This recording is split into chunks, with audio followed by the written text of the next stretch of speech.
Hey everybody, it's your buddy Ben coming to you again from Ben's Audio Cave. Hey, how you guys doing today? I hope you're doing awesome. I've got something super interesting today, I hope. So, one of the biggest things that we talk about in turntables is how important it is to have your cartridge set up properly, what kind of alignment you're using with your protractor and your tone arm, and etc., etc. So here's the deal. I have used this nice little EOTech scale to set my 2 in black over here to 1.65 grams. I've got my anti-skate set right at 1.4-ish. I use this Hudson Hi-Fi acrylic mat to set the anti-skate because I had it set for the Audio-Technica PTG 33.2, but it was a little too much because it tracks a little heavier, and it started pulling it back off the off here. So I made sure it just barely inched in, which indicative of somewhat rough, proper anti-skate settings. Good enough. I've got the VTA set. I used my little Elvon block back here to set it. I have used the Hudson Hi-Fi UV Stylus Cleaner and cleaned the diamond on this guy, as well as the groove washer brush. I've recently ran this Afghan Whigs Black Love, one of my favorite bands. If you haven't ever checked them out, we're going to listen to them. You should check out this band. They are great. Greg Dooley, one of my favorite performers of all time. Seen him live at a laundromat / bar, Sudsy Malone's in Cincinnati. Absolutely great secret show. I mean, seriously, I was between me and like this camera to him. It was awesome. So we're going to be listening to Faded, which is probably one of my favorite Afghan Whigs songs, but also the innermost groove of this record. As you can see on here, no, you can't see, there's 1 through 5, and it is 5. It starts about here, it finishes about here. So this is going to check inner groove distortion quite a bit. Now, I have chosen the 2 in black because this is one of the fussiest diamonds to set up, but also one of the most rewarding when it's dialed in properly. Now, what I'm going to talk to you guys about now is the setting of this actual turntable. There are a bunch of different alignments out there. Notice I printed these protractors off a vinyl engine. Reason being, they have some really good stuff on here. So there is some thoughts that like the Technics alignment, blah, blah, blah, blah, blah. Let me first say we're doing this on a Technics SL-1200mk2. So these alignments are going to vary from turntable to turntable. If you have like a Rega or something like that's got a straight tone arm, chances are the Baerwald is going to sound better. There's a Stevenson alignment for the Rega. There is a bunch of different protractors. If you got an SME arm, it's going to sound different. If you have an S shape versus a J shape. So really, this test is going to be comparing and most helpful to those of you out there that have a Technics. Also, however, I have noticed the pivot to spindle length on my Fisher MT6330 very similar, as is the effective length of the tone arm. Same way on like an LP120. Same way on like a Pioneer PLX1000. Are they the same? Nah, not really. But are they close? Yes, they're close enough to where you can generally use the Technics alignment. Now, this is the weird thing. Technics came out with their own alignment for this turntable, and I was totally questioning them. I was like, so you set the head shell screws straight, and you set the overhang to 52 millimeters, and you're done. Yeah, that sounds accurate. Sadly enough, I found out later, the people who designed this turntable were not stupid. It actually sounded better. I was a diehard Baerwald guy, and if you guys have ever used tried to use Baerwald on Technics, let me tell you what you're going to run into. The first thing is going to be, depending on your head shell. If it's a stock Technics head shell, chances are you may not even be able to get it to work because it just won't scoot out as far enough. If you're using like I use like a Jelco HS25, the LP gear is Supreme branded, yeah, the slots are pretty longest at the end. I'm going to see if this one's going to work. This is like a kind of generic 9-gram head shell I got off of the Amazon, but it's a decent sounding head shell, and it's got long enough slots, so I'll be able to do it. So when you do Baerwald, generally this cartridge is scooted all the way almost out to the end, and then it's skewed ever so slightly, like in toward the spindle. So it'll be like actually not sitting straight in the head shell. Now, this is some interesting stuff. So these are the stupid protractors. These are used by a lot of people. There's a Baerwald and then there's a Loefgren. You can check this scale. We'll do that with the ruler. FYI, if you're using any of these vinyl engine protractors or any protractor that you have downloaded, make sure, number one, you open it in Adobe Acrobat Reader. Do not open it in Chrome. Do not open it in Edge. Do not open it in Safari. Do not open it in Preview. Open it in Adobe Acrobat Reader. When you go to print this out, you go to print and you either tell it actual size or you tell it 100% as your scale. It may say some clipping on the page will occur. Tell it okay. Very important. Print using the system dialog. Always. Reason why. If this scale is off and you've let it scale this down, all this will be completely and totally inaccurate and it'll be useless. The next thing is, notice these dots. I've got an X-Acto knife in here. I'm going to cut these dots out with the X-Acto knife.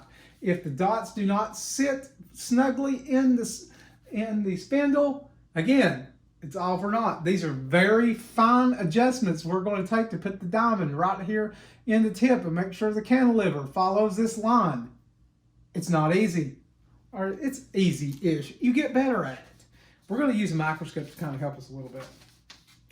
Then I downloaded this one. This is the Stevenson protractor. This is one I got from Seb, and this is a Stevenson. Should be about like what the Technics is. Let's see. It's got a lot of different things in here to obtain Baerwald alignment, to obtain Stevenson alignment, yada, yada, yada, yada, yada. Okay. So now this is an interesting one. This is the Chiprat's protractor.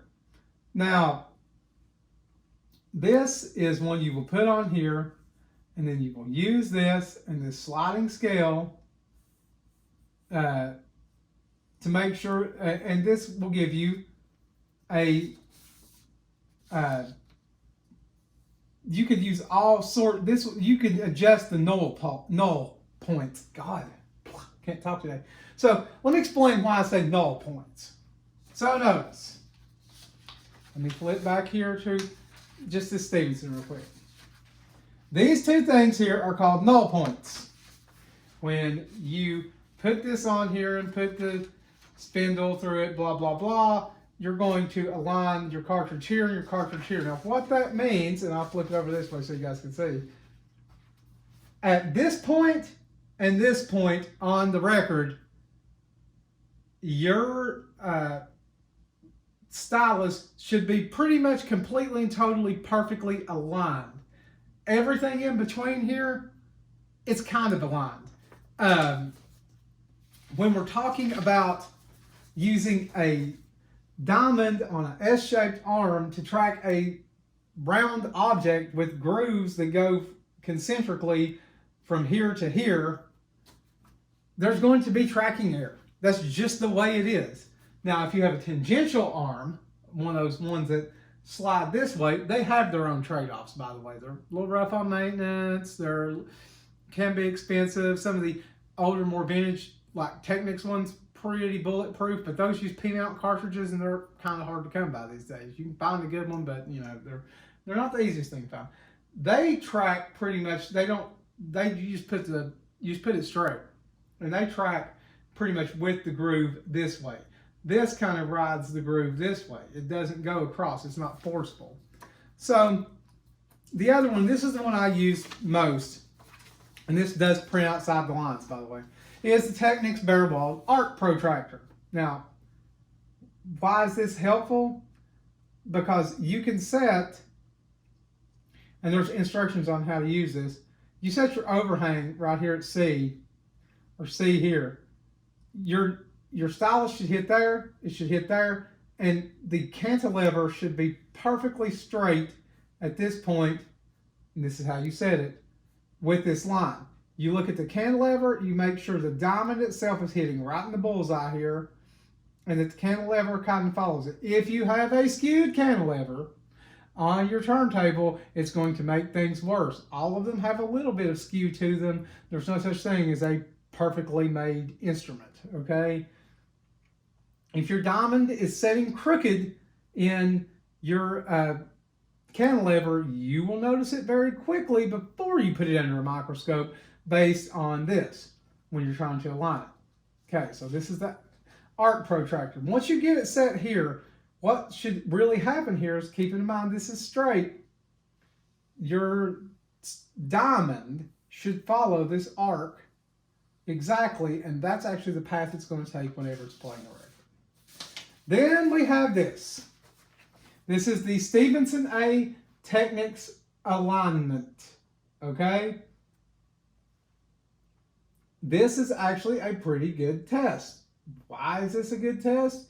Because what we're going to do is we're going to set the overhang using the Technics alignment, and this will actually give us a bullseye to check and make sure the Technics alignment was actually effective.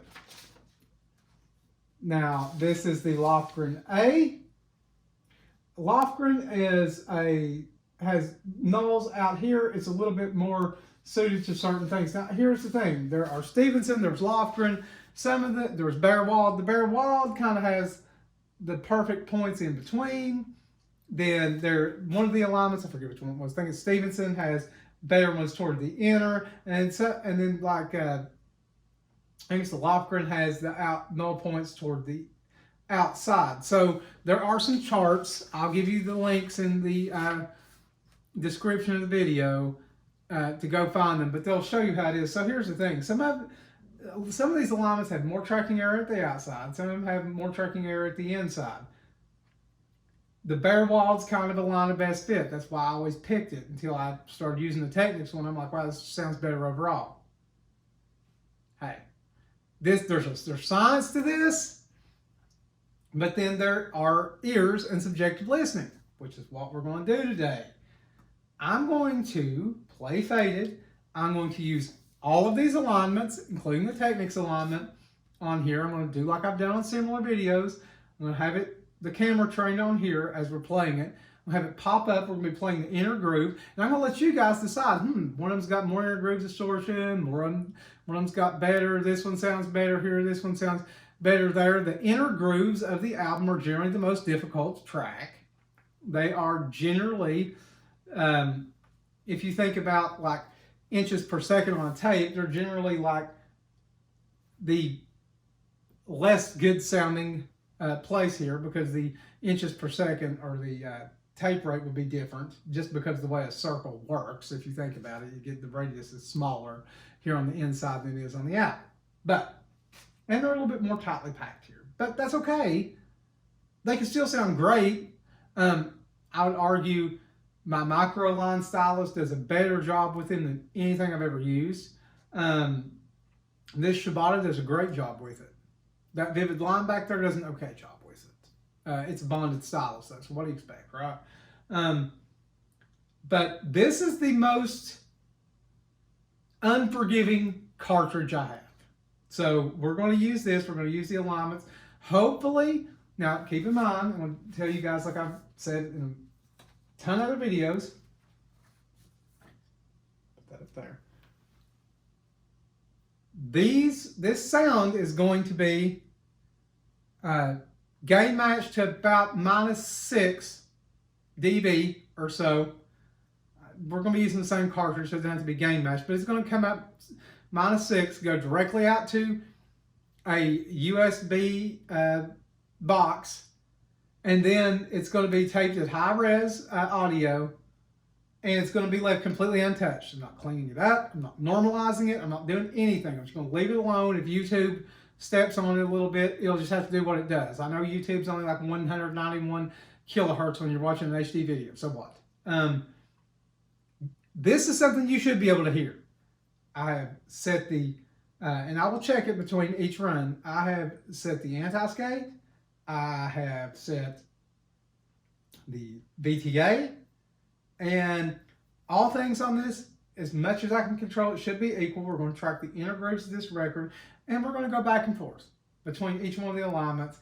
And what I'm going to try to do is I'm going to train this camera kind of pointing down here just so you can kind of see a little bit closer to the head shield than I normally do, just so you guys can see where the screws are and where the cartridge is in the position for each alignment.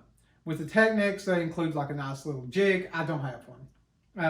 I've measured mine at 52 millimeters. I'm going to use this protractor. So it's easy enough. All right, guys. So this is what we're going to do. Hopefully, you guys will find this helpful. The music is going to be awesome today. And we're going to jump right in and get started. Okay, guys. So when you get old, like me, you have reading glasses. So I had to put on my reading glasses for this one. So this is what, so check this out. I've already worked on this one. I've got my little X-Acto knife here. You can kind of scooch this up so you can somewhat see what I'm working on. All right, so this is the Stevenson protractor. And as you notice, there's this hole. I told you to cut it with an X-Acto. Let me show you something. It says use a pin to make the hole. So what I've been doing actually is, let me scooch this out here where you guys can see it. I've been taking my X-Acto knife here and kind of following this line and going to the other one and making this little cross here in the middle. Okay, now take my just a ink pen. You kind of get the picture. You kind of press it here to the center, and you can kind of see when it does this. So this is what I've done too. I've taken and it makes these little tabs because we want this to be kind of tight as well. So I kind of bend these little tabs back. So it makes a hole that looks like that.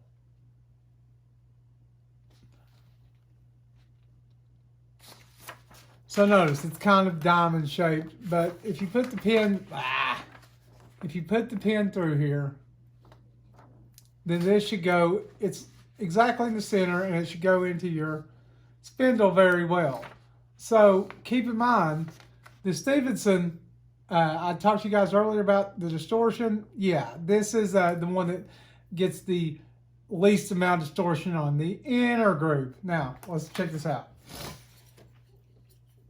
We're supposed to check this scale. This is a cheap ruler that I've got. However, one thing I will tell you is this cheap ruler here actually is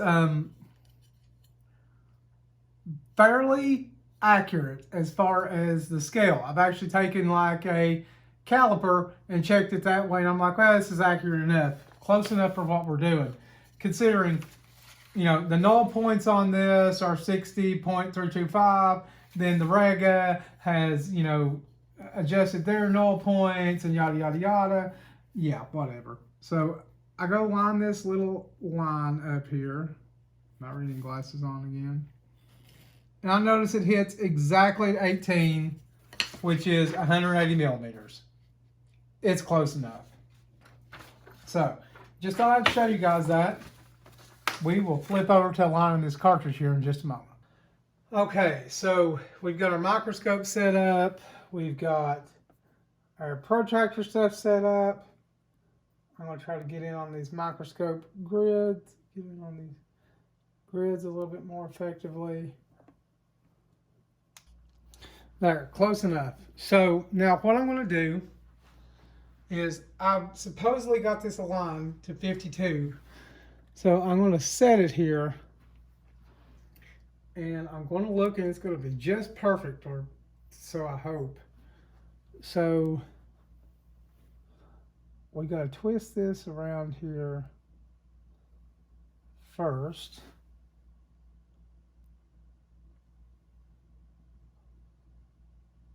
And eyeball it.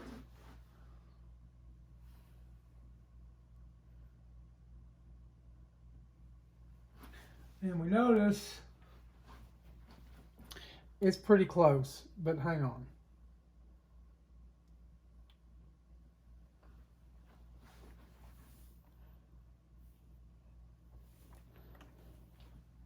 Might be able to get it.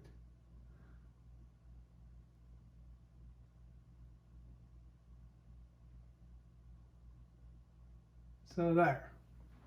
Now if you notice, the cantilever is completely straight with the null points, and let me see if I can give us a little bit better light here.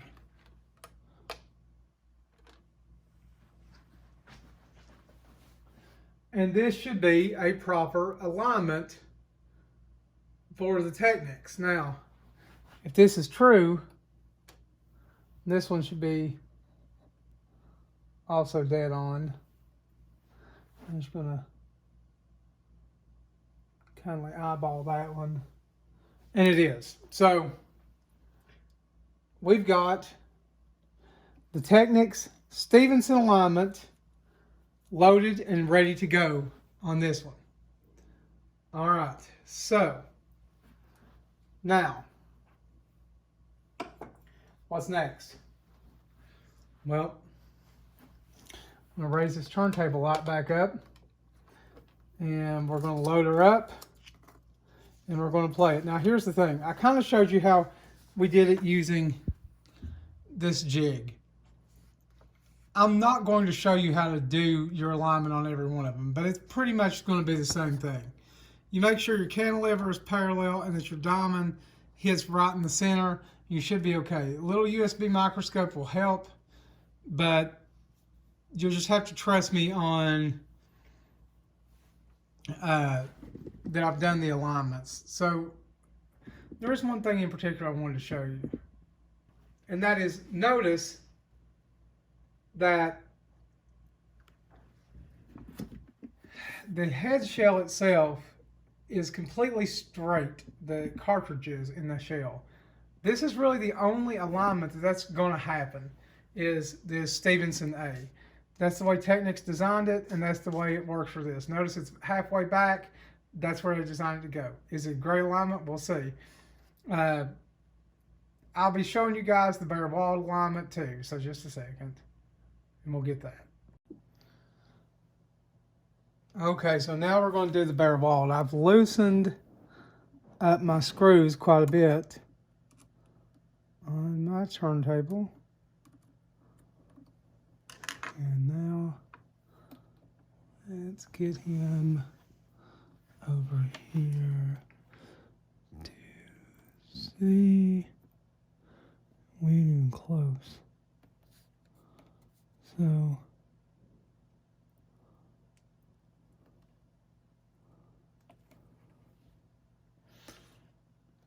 it wants me to set the overhang using this first kind of screw here.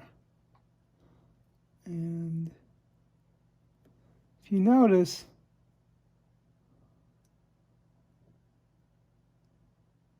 it's pretty close to the end of the cartridge. I'm going to kind of tighten this down just a little so we can get a little resistance.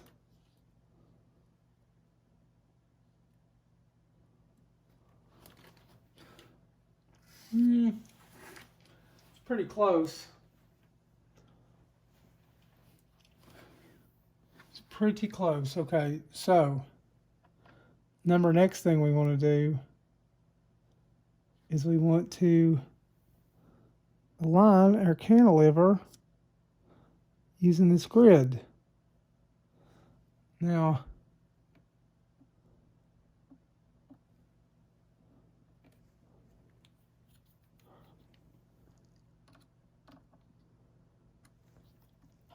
notice I told you guys before, chances are this cartridge is not going to be straight in here. It's definitely not. And our overhang's off a little bit again. So we'll scoot the whole thing up. Now let's check this again.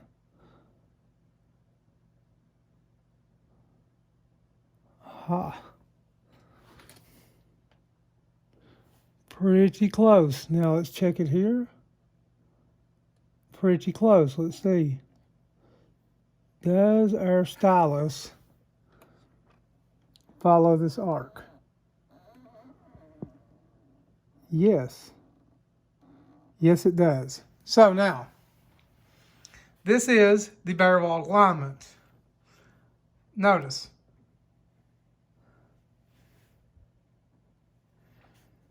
This is not straight. Not one bit. It is, if I hold this, you can see it's kind of skewed that way. You can see the cartridge here at the tip. I'm going to zoom in just a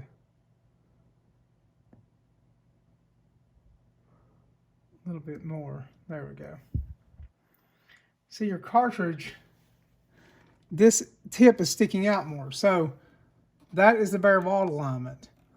This is not straight, again, but we know that's going to happen. All right, so that's that. So now you've seen the Baerwald and the Stevenson. That are basically the two I wanted to showcase. And then we'll also do like a Loefgren on this as well for the video. So we're going to be listening to a Baerwald, the Technics, aka Stevenson, and a Loefgren. And those are the ones we're going to check out. All right, guys. Thanks.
over here, boy.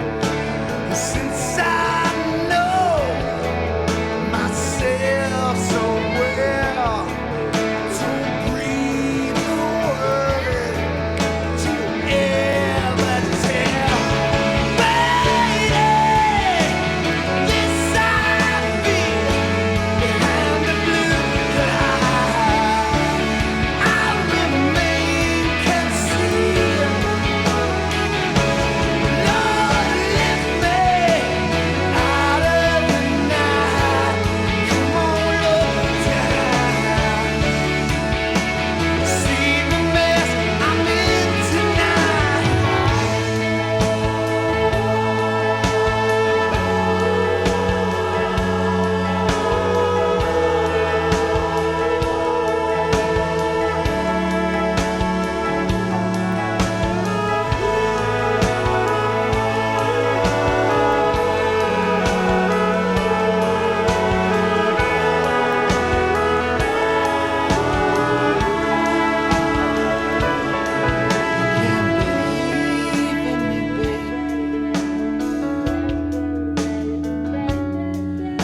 Can I believe in you? That secret gonna kill you in the end, baby. It's gonna kill you.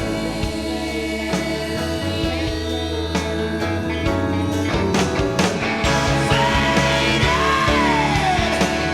yes I feel behind the blue cloud. I remain concealed. Want to lift me out of the night. Come on, look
Okay, guys, so what did you think about that one?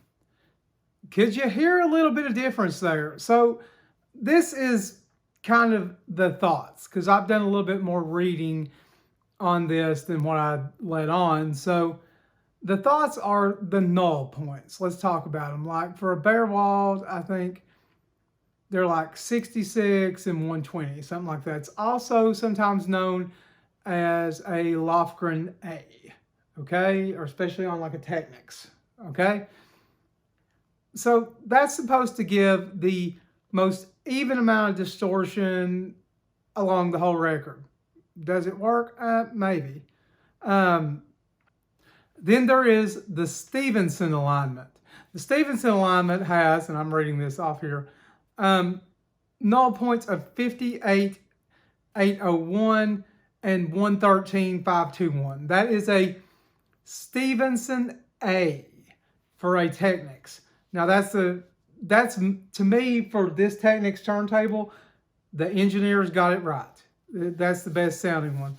For a Rega, it's more like a 60.325 or something like that. That's what Rega recommends, is like a Stevenson alignment. I think Stevenson's my favorite. The Loefgren that I used on here, I guess it's like a Loefgren B or something like that, was a 70.29 millimeter and a 116.60 millimeter null point. That alignment is supposed to give you the best sound on the middle of the record and the most distortion at the beginning and the end. So the inner grooves and the outer grooves, and the best sound in the middle. Look, this is something that you've just got to use your ears and figure out what you like.